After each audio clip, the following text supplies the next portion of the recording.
Hello बच्चों, चलिए प्रश्न पढ़ते हैं। कथन सत्य है। यदि ए उपसमुच्चय बी और x not belongs to B, तब एक्स नॉट बिलोंग्स टू ए।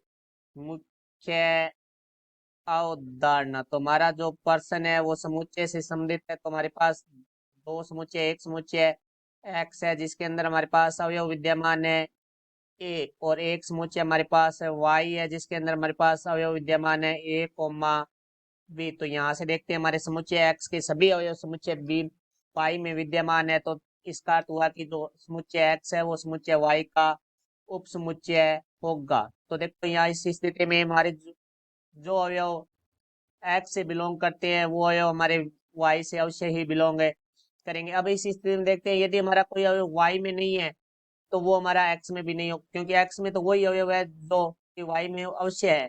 तो इसका अर्थ है कि जैसे हमारे पास कोई अवयव सी है, वो नोट बिलोंग्स टू करते कि वो अवयव उसमें विद्यमान है नहीं है। तो सी नोट बिलोंग्स टू वाई, तो वाई में नहीं है तो वो एक्स में किसी भी स्थिति में नहीं होगा, क्योंकि एक्स में तो वही अवयव, क्योंकि एक्स वाई का उपसमुच्चय है तो एक्स में जो अवयव है वो तो वाई में होंगे ही होंगे।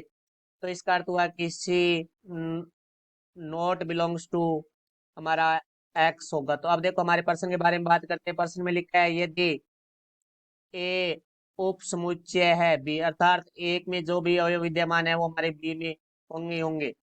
तो और उसने लिखा है एक्स नॉट बिलोंग्स टू, यदि कोई अवयव है वो एक्स अवयव है वो बी में विद्यमान नहीं है तो वो हमारा ए में विद्यमान नहीं होगा, क्योंकि ए में जो अवयव विद्यमान है वो बी में तो होगा ही होगा। यदि बी में नहीं है तो वो ए में भी नहीं होगा, तब एक्स नॉट बिलोंग्स टू ए होगा।